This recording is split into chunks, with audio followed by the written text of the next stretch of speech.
but there always seems to be barriers that put in place in order for us to achieve things. Of course.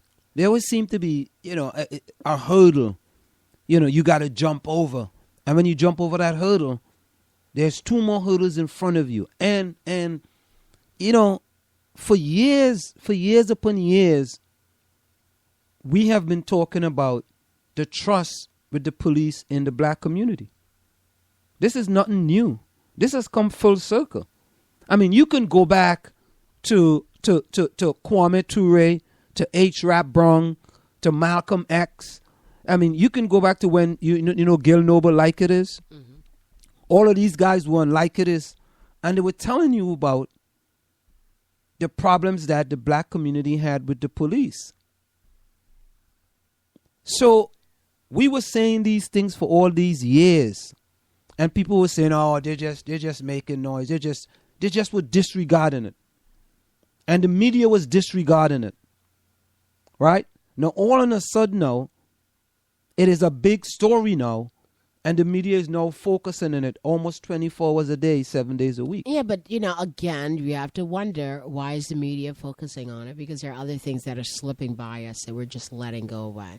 So I guess this is a hot enough issue. So when it's they hot have enough, to focus on it now. Yes, they have to focus on it now. But meanwhile, there are other things that are happening, like them going back and saying, well, we don't have to pay people pensions, or we can cut pension pay. Or what we were talking about earlier, You kind of lost me there. What do you mean? No, the reason why I'm saying is that. I mean, I understand that this is an issue. Yeah, we have. Yeah, but we I'm have. saying that there are other issues as well. Yeah, but Marjorie, when you are talking about pension, at least you living. Yes, but if you've been promised a wage for the past, yeah, but at least you're alive. You're alive. You all right. You're supposed to get $1,000. You're getting $800. You're alive. You're still getting something. But a person who's been shot down and murdered, its family going to be grieving for the rest of their lives. I don't see how we could make the comparison. Oh, I think we should make. It's not a comparison. Or the relationship. It's a relationship. Because it's all oppressive, Anselm. It's all a what? Oppressive. A process? Oppressive. It's all oppression. No. But it is oppression. But to me, oppress me and take out $200 of my pension. I could deal with that. Oppress me and kill my sons. I'm being oppressed. Plus, I got to grieve at the same time. Oh man. That's kind of hard. Oppress me. Take $200. I'm not going to grieve for that. I'm still getting $800. I'm still surviving. I'm still living. But don't oppress me and kill me at the same time. That's double oppression. You're like what is called a double. What is that? Double cheeseburger? No, what do you know about a Whopper? Cheeseburgers? Is it called a Whopper? Stop talking about meat. A Big Mac? Is it called a Big Mac where you give you double burgers? All right, let me read this article because I this depresses me. Because meanwhile, while we're out here marching, I mean, I'm not making light of. Yeah, but you. I'm not making light. Yeah, of it. but I could see, and I could hear some people are saying, well, look. You have all these black males being killed in the streets, gunned down violently by police without no regards to life. And we saying that every creed and race should have an equal place. And these kids are being gunned down violently and the police are just walking free. I'm going to retire. I'm going to take my pension, same pension that we're talking about, take my pension, go my way rejoicing. I'm going to write a book. I'm going to do a movie and I'm going to become a millionaire. Nothing happens. And the correlation between that and taking away $200 of my pension, it's all right. It's a this is leap, coming man. out of CNN Money.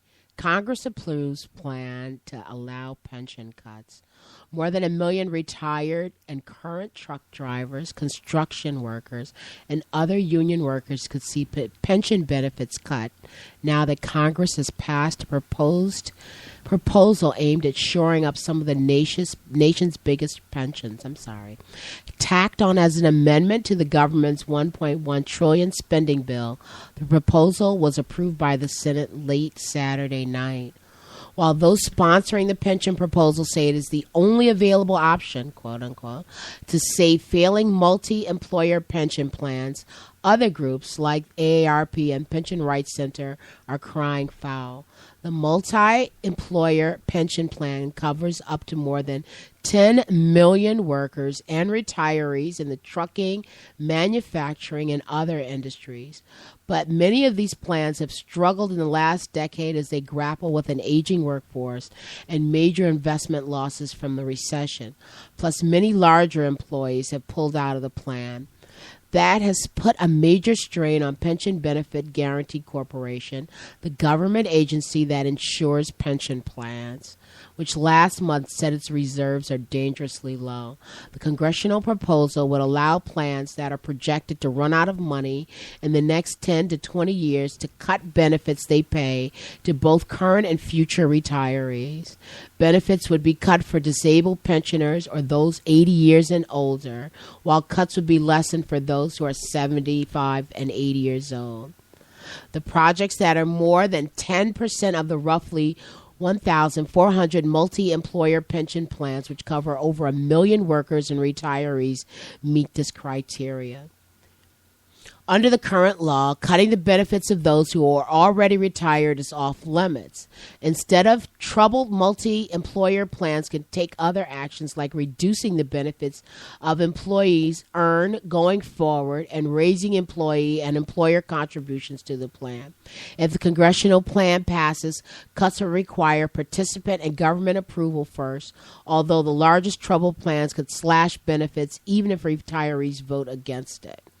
Retired truck driver Glenn Nicodemus, 64, receives his pension checks from the Central States, Southeast, and South Areas Pension Fund, which is struggling to cover more than 300,000 retirees, widows, and others.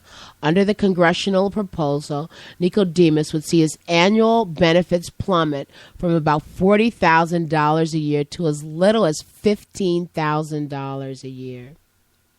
I am disappointed in the fact that such an important matter is being done in such an underhanded way with little or no discussion of the consequences to millions who will be affected, he said. Groups like AARP, the Pension Rights Center, and some other worker unions say that retirees like Nicodemus are counting on their benefits, which they paid for through decades of contributions, and that other measures should be taken to save plans like Central States. But supporters of the legislation counter that allowing for benefit cuts, along with other changes included in the legislation, like allowing troubled plans to merge with healthier plans and doubling the insurance premiums employers pay, will help preserve the plans for both retirees and current workers. One Cleveland plan, for example, said it would only need to cut current benefits by 10% in order to prevent insolvency, said Randy DeFriend, executive director of a coalition of employees and labor unions that crafted the proposal.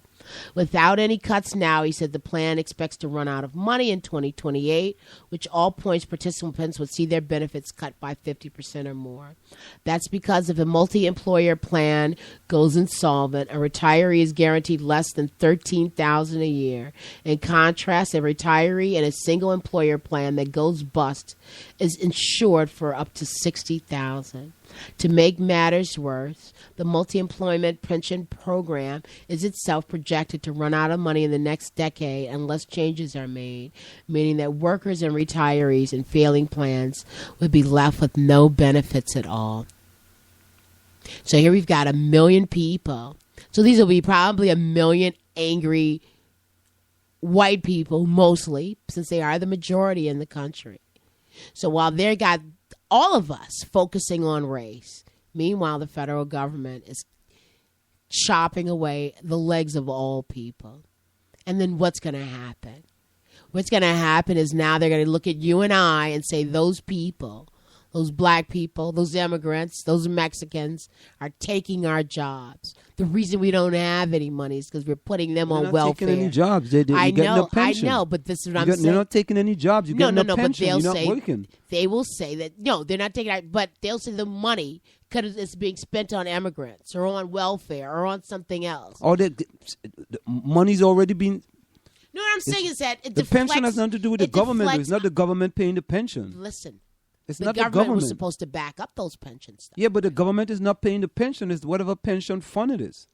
Like, for example, if you have a pension with Vanguard, that's not the government. That's Vanguard. If you have a pension fund with Fidelity, that's Fidelity. That's not the government. But the government is allowing.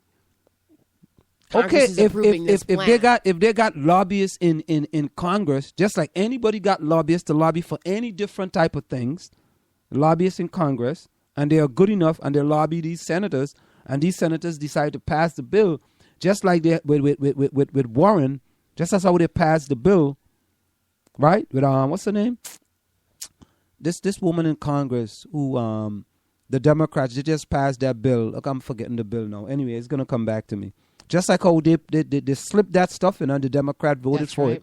That's and awful. she was very upset. Elizabeth Warren, yeah, Elizabeth Warren. You said Warren. I mean, it's these things happen. But to me, making that leap from that to this issue here, right, is. I don't think it's a leap. Well, no, I know you. No, because I can see how it's all interrelated, and it's a distractor. You think it's interrelated? I'm sure it is all interrelated. How is it interrelated? Because it's a war on working people, working class people, Anselm. And the war is fought and done many different fronts. These young kids being killed is a war on working class people? Sure it is. How is that? Help me here. How is that? What do you mean, how is it? I'm just asking a question. How is it the police killing young black males in the street, a war on the working class? Because most likely those young black males are working class people or come from working class people. I mean, it's not just young black males, because Eric Garner was not a young Eric man. Garner was young. He wasn't young. How old was he? I don't know. He wasn't young. He was had like kids who were just got out of high school. 30-something years of age? That's No, young. He's more than that. Or 40, even if he's 40-something. That's not old. 40-something is old? He's not young. He wasn't a young guy. So what about Michael Brown? He was a young man. What about what about Trayvon? Siobhan? Yes, he was a kid. Trayvon Martin. They're kids and men. Mostly kids. But we're not. Age is not what's the issue. Yeah, but you say working class. You say working class families. There is a war on working class families. Yes, it is. Okay. All right. I mean, Time check. I'm just. This is a time check. I'm just wondering. Here, it's a time check. I'm just wondering how we can make a leap from which is going back. This is going back. Racial discrimination. This is going back to the original question. Is this movement being led by the people who it most affects? When you said that the Facebook page, the woman who organized or started the march, obviously she wasn't a black woman. So I'm not sure of that. Okay, but all I do say though that I could connect all of those things. That's I've been taught to connect stuff. Like I mean, I that's why there's so much. Well, I mean, do you think that's a problem that pensions? You're old, you're ready to retire. You retire, you put your work in. I think it's a problem, but I don't see the connection. Okay. You don't see that it's all an assault on working class people. No. Be that the police or no. One is financial. One is financial, which is an assault. Right. The other one has nothing to do with finance. It's nothing to do with finance. One is financial, and the other one is just basically it's race. The other one is race. But that's why I can't see the relationship. One is financial, and one could. You said it. You said it's going to mainly affect working class whites. But yes, that's what you said. Yes, it will. Right. I mean, and the other one is predominantly young men of color. Yes. You say one is financial, and to me, The financial one, listen, if you work hard, you paid into your pension fund, you deserve every penny that you paid into the pension fund.